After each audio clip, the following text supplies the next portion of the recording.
Ambika mills versus Gujarat రాష్ట్రం case.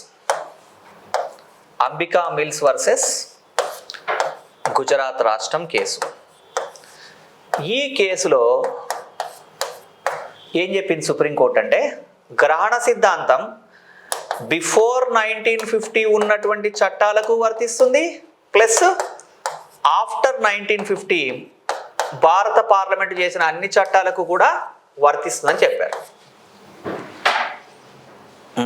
ఇప్పుడు చెప్పండి,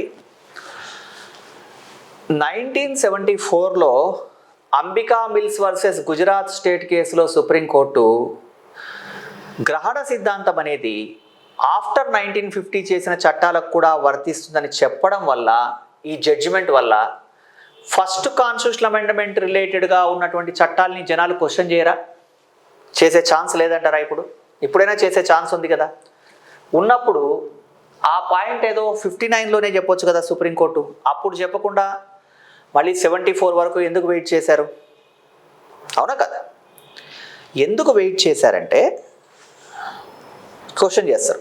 కాబట్టి ఇక్కడ మనం గమనించవలసిన పాయింట్ ఏంటంటే, 1973 ఏప్రిల్ 24న కేశవానంద భారతి కేసు అనే ఒక కేసులో సుప్రీంకోర్టు తనకు తానే ఒక పెద్ద వెపన్ని, ఒక ఆయుధాన్ని సృష్టించుకుంది.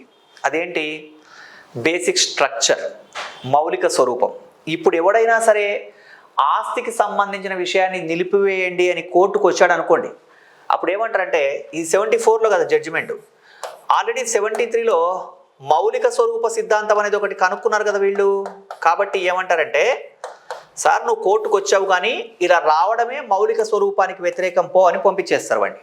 ఇది మౌలిక స్వరూపానికి వ్యతిరేకంగా ఉంది, నువ్వు రావడం అనేది కుదరదు, చట్టం కరెక్టే పో అంటారు.